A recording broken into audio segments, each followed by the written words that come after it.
2025-এ যেসব স্টকগুলো ভালো পারফরমেন্স করতে পারবে সেই সব স্টকের মধ্যে থেকেই 4টে স্টক নিয়ে আজকের ভিডিওয়ে আলোচনা করব। অ্যানালিস্টরা এবং বিভিন্ন ব্রোকার হাউসরা এইসব স্টকের মধ্যে একটা ভালো বুলিশ মোডে রয়েছে। তারা আশা করছে এই সব স্টকের মধ্যে 15 থেকে 25% রিটার্ন এই আগামী এক বছরের মধ্যে আসতে পারে।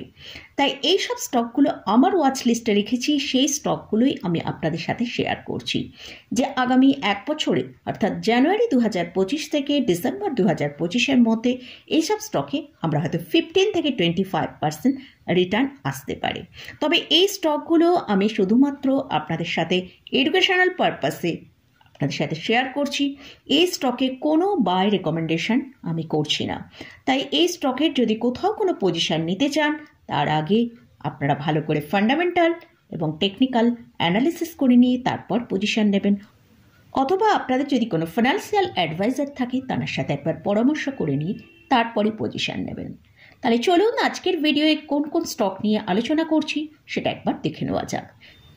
ভিডিও শুরু করার আগেই বলি, যদি চ্যানেলে ফার্স্ট টাইম ভিজিট করে থাকেন তাহলে অবশ্যই চ্যানেলটা সাবস্ক্রাইব করে নেবেন আর পাশে থাকা বেল আইকনটা প্রেস করে রাখবেন। আমি ভিডিও আপলোড করার সাথে সাথে আপনাদের কাছে ভিডিওটা পৌঁছে যাবে।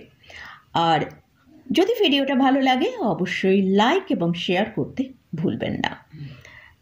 তো ভিডিও শুরু করার আগে আবারও একবার বলছি, এই যে স্টকগুলো নিয়ে আমি এখানে আলোচনা করছি, বিভিন্ন অ্যানালিসিস্ট এবং ব্রোকার হাউসরা এইসব স্টকে বলিশ আছে। তারই পরিপ্রেক্ষিতে এই স্টক চারটে আমি আমার ওয়াচ লিস্টে রেখেছি, সেটাই আমি আপনাদের সাথে শেয়ার করছি। ফার্স্ট যে স্টকটা নিয়ে ডিসকাস করছি সেটা হচ্ছে লার্সেন টুব্রো। এই স্টকের কারেন্ট প্রাইস চলছে 3670 টাকা। এটা একটা ইন্ডিয়ান মাল্টিন্যাশনাল কোম্পানি। এরা ইপিসি প্রজেক্ট এবং high tech manufacturing and service provide করে। এরা পৃথিবীর মধ্যে প্রায় 50টা দেশে এদের এই সার্ভিস প্রোভাইড করে। এই কোম্পানি আশা করছে যে electrolyser, semiconductor, data centres, nuclear tech এবং রিয়েল এস্টেট থেকে এসব স্পেস থেকে তারা ভালো রেভিনিউ গ্রোথ আশা করছে এবং কামিং ইয়ারে এরা আরও ইমপ্রুভ করবে বলে আশা করছে। এই স্টকের যে হাই প্রাইস আমরা যদি দেখি, আমরা যদি এই স্টকের চার্টটা একবার ওপেন করি সেখানে আমরা দেখছি হাই তৈরি করেছে 3963 টাকা। 52 উইক হাই যেটা তৈরি করেছে সেটা 3963 টাকা। সেখান থেকে স্টকটার মধ্যে আমরা 10% ডিক্লাইন দেখছি। এছাড়াও এই স্টকটা কিন্তু তার 200 ডিএমআর ওপরেই ট্রেড করছে। বিভিন্ন ব্রোকার হাউস কিন্তু তারা বুলিশ আছে, যেমন মতিলাল আসওয়াল এখানে টার্গেট দিয়েছে 4300 টাকা। এসএমসি গ্লোবাল তারা টার্গেট দিচ্ছে 4270 টাকা।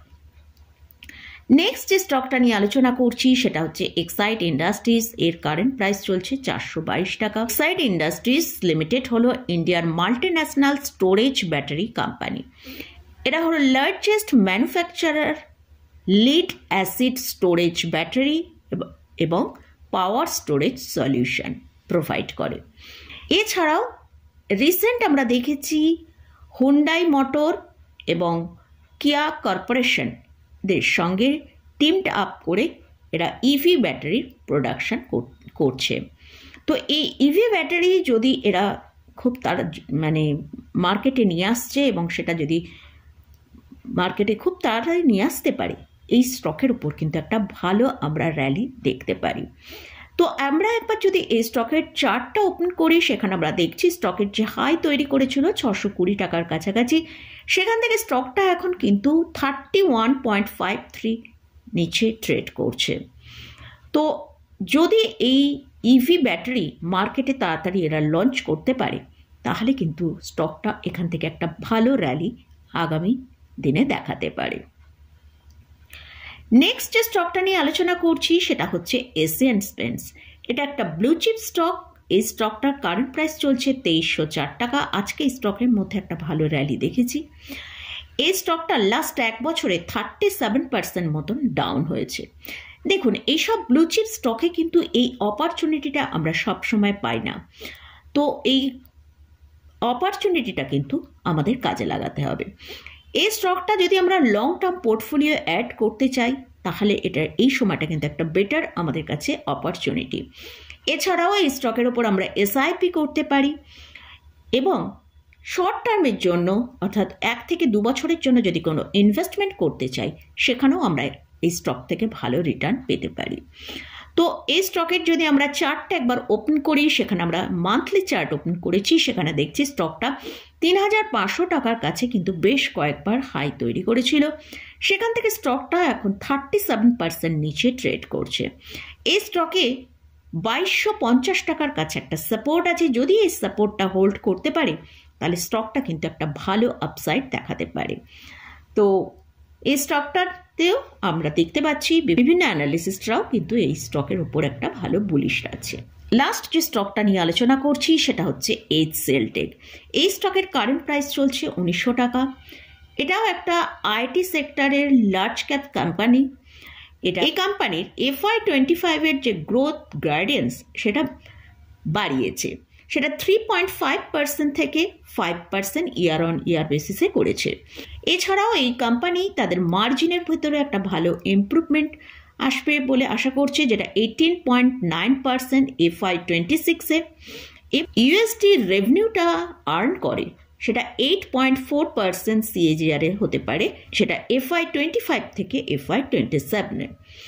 তো এই স্টকটার যদি আমরা চার্টটা ওপেন করি, স্টকটা আমরা দেখতে পাচ্ছি যে প্রায় হায়ার লেভেল থেকে 5% নিচে এখন ট্রেড করছে। তো এই স্টকেও কিন্তু বিভিন্ন ব্রোকার হাউসরা তারা বুলিশ আছে। মতিলাল ওসওয়াল তারা টার্গেট হিসেবে এখানে 2300 টাকা দেখিয়েছে। তো মোটামুটি এই স্টকগুলো আমি কোনো বাই রেকমেন্ডেশন করছি না, এই স্টকের মধ্যে কোনো বাই রেকমেন্ডেশন আমি করছি না। জাস্ট অ্যানালিস্টরা এই স্টক এবং ব্রোকার হাউসরা এই স্টকের উপর বুলিশ আছে, সেটাই আমি আপনাদের সাথে ডিসকাস করলাম। স্টকের মধ্যে কোথাও বাই করতে চান তার আগে ভালো করে চার্ট অ্যানালিসিস করে নিয়ে এবং ফান্ডামেন্টাল অ্যানালিসিস করে তারপরে ইনভেস্ট করবেন। তো মোটামুটি আজকের মতন ভিডিওটা এখানেই শেষ করছি। ভিডিওটা যদি ভালো লাগে অবশ্যই লাইক করবেন, শেয়ার করবেন, সাবস্ক্রাইব করবেন। ধন্যবাদ।